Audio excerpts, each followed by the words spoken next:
Assalamualaikum warahmatullahi wabarakatuh. Saya mendapatkan fakta yang sangat mengejutkan kawan-kawan yang membuat kita merinding. Ternyata Menkyu Purbaya diselamatkan oleh Prabowo saat ini. Dari mana? Dari keroyokan elit-elit banjingan di negara kita ini. Saya katakan Prabowo ambil alih untuk menyelamatkan Purbaya. Masalah apa? Masalah WUS. Saya mendapatkan analisa yang sangat mengejutkan kawan-kawan. Kita tahu kemarin itu Purbaya kan habis dikeroyok. Ada Hasan Nasbi yang sudah dipecat oleh Prabowo menjadi PCO, mengadu ke Solo. Kemudian heboh karena memang dia didengarkan karena dia agen dari sana. Kemudian ada anggota DPR Misbahkun yang mengatakan kepada Purbaya untuk tidak mencampuri menteri-menteri yang lain. Dan kemudian ada gubernur yang komplain kepada dia. Semuanya barisan politik seluruhnya hampir kepada Purbaya dikeroyok habis-habisan. Dan yang terakhir yang menyangkut kepada elit-elit yang betul-betul di kepalanya itu, kepala ular elit-elit itu kan masalah WUS. Komentar Purbaya mengenai dia tidak mau tanggung jawab masalah hutang WUS, dia minta Danantara menyelesaikannya. Dan saat ini apa yang dilakukan oleh Prabowo seperti kan paradok pidato Prabowo berikut ini. Dia ambil alih katanya langsung masalah hutang WUS. Ternyata ini untuk penyelamatan yang luar biasa untuk khusus kepada menterinya. Menteri kesayangan Prabowo juga, menteri kesayangan kita juga. Kenapa saya katakan begitu kawan-kawan? Ya, kita tahu Purbaya mengatakan berkali-kali dia di backing habis oleh Prabowo. Ini backingan Prabowo yang luar biasa kepada dia. Kemarin itu kan pidato Prabowo itu sepertinya paradok. Paradoknya bagaimana? Lain yang dikatakan awal, lain yang di akhir. Kan dikatakannya kita akan membereskan hutang WUS itu bukan dari APBN, tapi dari uang rakyat. Memangnya uang rakyat itu dari mana? Dia sendiri yang mengomongkan kita akan carikan jalan, tak masalah katanya kan. Tapi kawan-kawan harus perhatikan dulu. Pidato Prabowo ini memang paradok. Lain di awal, lain di akhir. Tapi saya akan tunjukkan kepada kawan-kawan nanti. Paradok ini Prabowo ini kenapa? Kenapa ini dilakukan dia? Yang pasti ini dilakukan dia untuk membela Menkyu Purbaya yang sangat loyal kepada dia saat ini, yang sangat dia sayangi saat ini. Coba perhatikan pidato Prabowo secara lengkap kawan-kawan. Saya tunjukkan, saya bandingkan nanti dengan sesuatu. Nggak ada masalah itu, ya. Jadi nanti saya kasih petunjuk ke Menko Infrastruktur, ya. Rencanakan yang baik. Trans Sumatera Railway, Trans Kalimantan Railway, Trans Sulawesi Railway. Kemudian nggak usah khawatir apa itu ribut-ribut WUS. Saya sudah pelajari masalahnya. Tidak ada masalah. Saya tanggung jawab nanti WUS itu semuanya. Indonesia bukan negara sembarangan. Kita hitung, nggak ada masalah itu, ya. Jadi PT KAI nggak usah khawatir, semuanya nggak usah khawatir. Rakyat, kita layani rakyat kita. Kita berjuang untuk rakyat kita. Teknologi, semua sarana itu tanggung jawab bersama. Dan itu di ujungnya tanggung jawab Presiden Republik Indonesia. Jadi saya sekarang tanggung jawab WUS. WUS itu semua public transport di seluruh dunia itu jangan dihitung untung rugi enggak.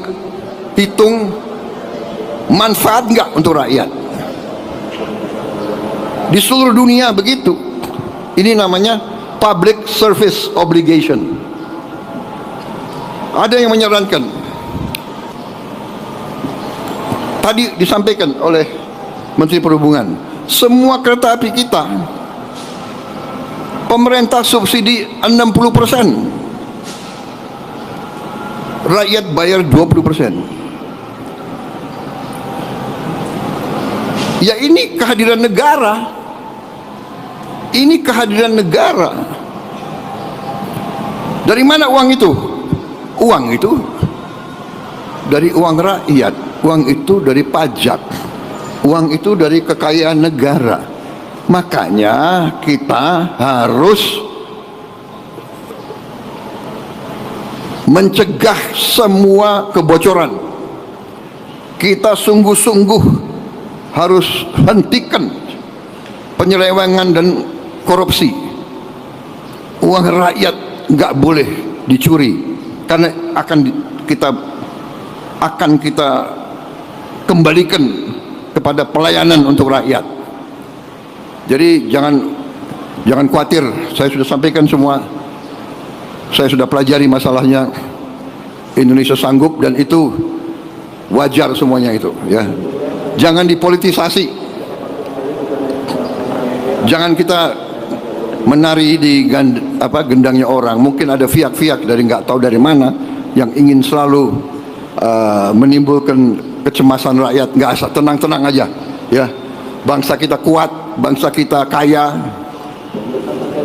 Yang penting pemerintah sekarang tidak boleh lengah. Pemerintah tidak boleh dibohongi. Pemerintah tidak boleh membiarkan orang-orang yang mencuri kekayaan negara. Saya tidak akan ragu-ragu. Bersama tim saya, kita buktikan bahwa kita akan menghemat, kita akan menyelamatkan, kita akan mencari semua sumber-sumber kekayaan dan kita akan kelola dan kita akan kembalikan untuk kesejahteraan rakyat. Saya kira itu dari saya. Saudara, selamat. Menteri Perhubungan, terima kasih. Kawan-kawan bisa melihat bagaimana Prabowo tergagap pada waktu. Uang itu dari mana? Uang itu agak lama Prabowo berpikir, kan? Ya uang dari rakyat. Terakhir dikatakannya kita akan membasmi penyelewengan, kira-kira begitulah, kan? Ini kan kontradiktif. Sementara proyek US itu adalah proyek fenomenal. Banyak katanya unsur-unsur yang nggak jelasnya di situ, kan? Tapi Prabowo memikir, ini kan uang rakyat. Uang rakyat, ada kata-kata penyelewengan. Di sini kuncinya nanti. Dalam hal ini, Prabowo ambil alih ini karena Purbaya tak mau, kan? Tak mau membayar hutang HUS. Artinya di sini langsung diambil alih Prabowo. Dia tidak mau menekan Purbaya. Apapun ceritanya. Sebelum-sebelumnya kita tahu Bahlil tidak bolehkan mengecer gas 3 kg, kan? Langsung diambil alih oleh Prabowo dengan mengatakan boleh saja. Terpaksa Bahlil membolehkan. Kemudian masalah PPN Sri Mulyani kemarin dinaikkan menjadi 12. Akhirnya Prabowo juga yang turun tangan menurunkannya. Menurunkan kan berbeda. Ini dia tidak memaksa. Itu kalau PPN itu kan dipaksanya Sri Mulyani untuk menurunkan. Dan kemudian dipaksanya Bahlil untuk membolehkan pengecer menjual gas LPG. Artinya memaksa menteri-menterinya. Kalau ini tidak, dia langsung katanya dan menyuruh kayak Menko si AHY, kan, yang disuruhnya tidak memberatkan ke Purbaya yang sekarang lagi mengatakan bahwa saya tidak bertanggung jawab masalah itu. Artinya apa? Dia melepaskan Purbaya dari tanggung jawab ini. Tanggung jawab apa?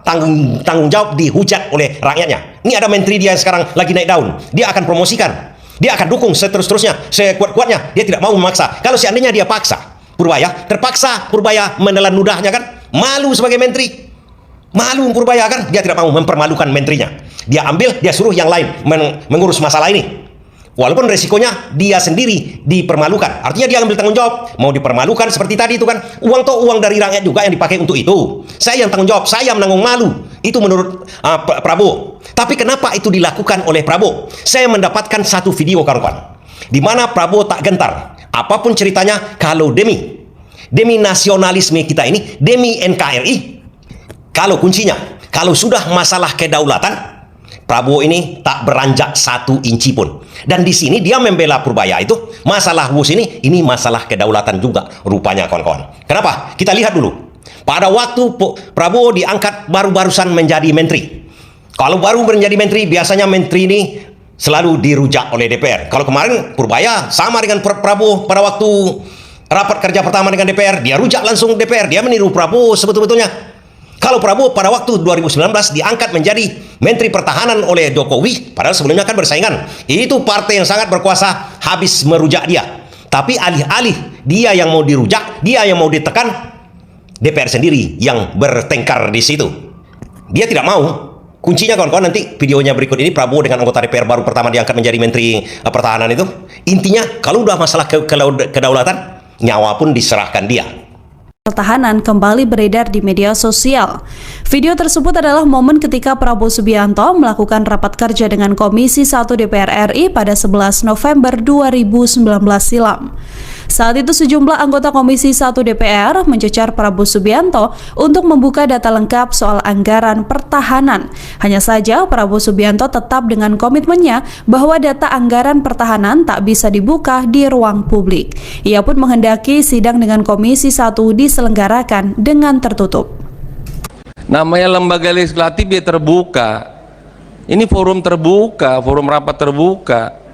Sekarang anggaran belanja seluruh dunia terbuka di website kok. Di mana harus ditutup-tutupin lagi? Begini ya. saudara Effendi, ini kalau soal anggaran terbuka, tapi soal kemampuan dan kesiapan itu tidak boleh terbuka. Nah, kadang-kadang kesiapan dan kemampuan itu berkaitan dengan anggaran. Pimpinan, Ya, jadi pimpinan, ya, saya pikir ini nggak perlu kita perdebatkan panjang lebar. Yang diminta oleh Pak Effendi itu sederhana loh. Apa yang sudah dipaparkan di sini dipaparkan saja secara lisan. Bahwa kemudian pendalaman kita buat tertutup itu tidak persoalan. Ini kan jadi lucu. Di sini kita paparkan terbuka, tapi nggak mau dibacakan, nggak mau disampaikan. Jadi saya pikir tidak ada pertentangan besar di sini. Sampaikan saya terbuka, dan Pak Menhan juga tidak keberatan kok. Kenapa yang lebih khawatir pimpinan dibandingkan Pak Kemenhannya? Terima kasih. Pimpinan. Pak Adian sebentar Pimpinan. ya, saya memegang tadi titipan dari fraksi-fraksi. Jadi saya harus tanyakan dulu begitu mekanismenya. Kalau fraksi-fraksi setuju silahkan. Tadi kan yang kita adakan rapat juga harus saya hormati, bukan saya mau atur sendiri. Semua sikap fraksi harus saya hormati. Jadi kalau memang ada permintaan demikian, saya tanyakan kembali kepada fraksi-fraksi. Bagaimana, apakah Pimpinan. ini mau disilakan? Pimpinan. Saya 2 kali Menteri Pertahanan dari Purnomo sampai dengan Pak Riamizar. Begitu bicara anggaran, itu tertutup. Menteri Pertahanan kita yang baru itu sudah semi terbuka menyampaikan pengantarnya. Biasanya begitu ditawarkan oleh pimpinan sidang, apakah rapat ingin tertutup atau terbuka, Menteri Pertahanan Purnomo menjawab, kalau terbuka saya tertutup, kalau tertutup saya terbuka. Riamizar juga begitu. Jadi oleh karena itu kebiasaan di Komisi 1, karena ini banyak sekali rahasia-rahasia negara yang tidak bisa anggaran ini dipaparkan kepada publik, sehingga selalu bersifat tertutup. Nah, karena itu kebiasaan tertutup dan urgensinya kenapa tertutup itu mesti kita hormati bersama. Terima kasih pimpinan. Pimpinan, sebelah kiri pimpinan. Pak Syarif silahkan. Ya, pimpinan yang saya hormati, sebenarnya apa yang dipersoalkan oleh saudara saya Pak Effendi Simbolon itu adalah sangat wajar, dan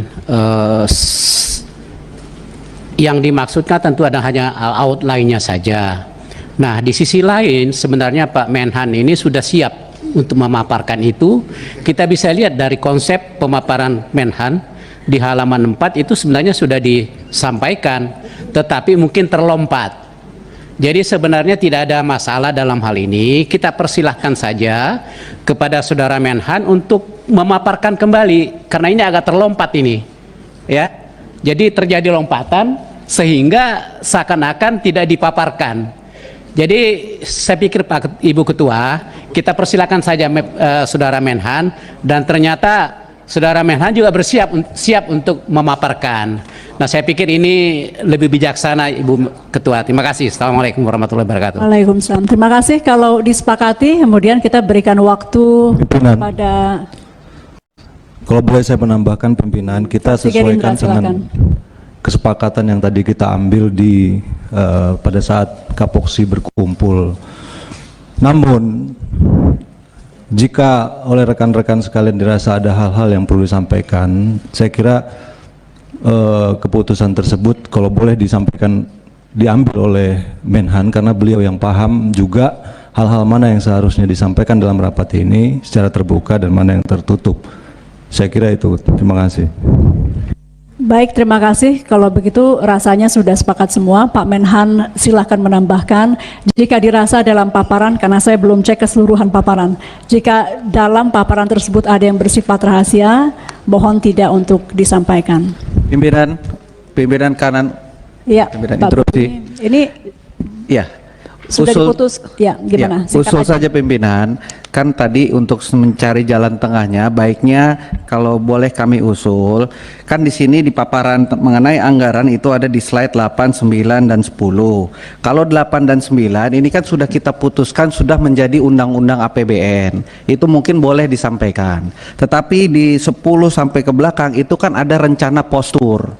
Postur inilah yang saya rasa itu sangat strategis dan mungkin ini yang nanti tertutup. Jadi kalau kami usul yang slide 8 dan 9 karena itu sudah kita putuskan bersama di untuk tahun anggaran 2020 itu tidak apa-apa disampaikan, tetapi untuk postur rencana ke depan, karena kan kita belum tahu apakah ada posturnya tetap atau ada perubahan postur ataukah ada ekspansi atau intensifikasi, itu yang saya rasa perlu pembahasan strategis dan tertutup. Terima kasih.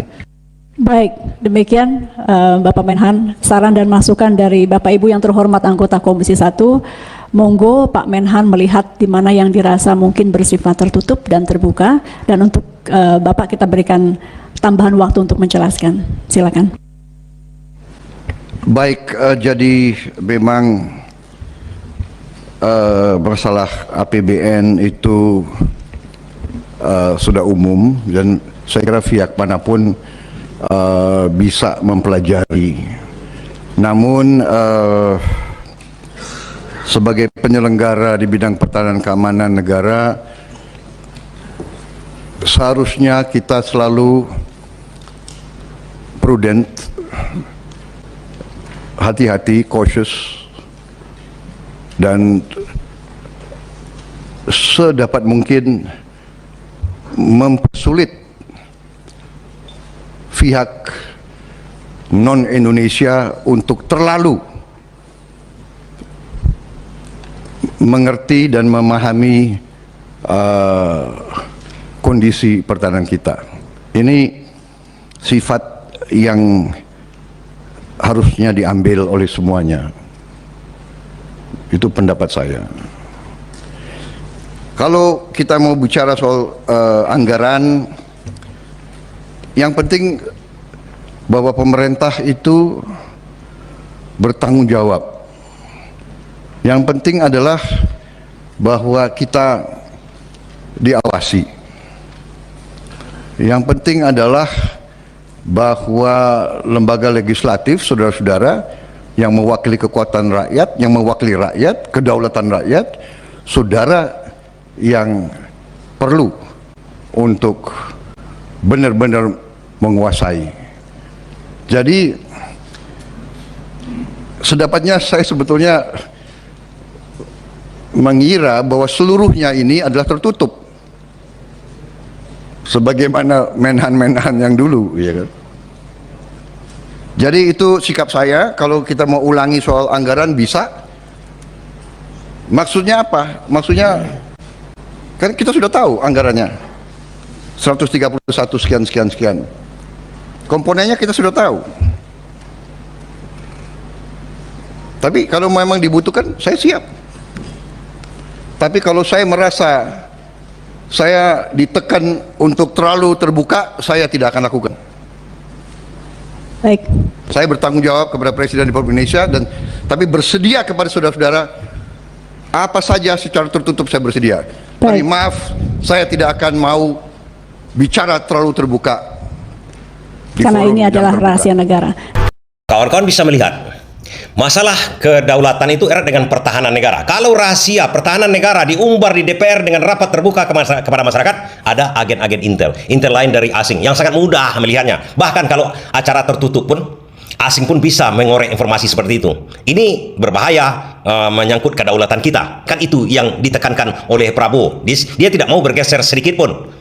Lantas dengan WUS atau kereta api cepat ini, apa masalahnya dengan kedaulatan kita? Sehingga dia tidak mau memberatkan Purbaya.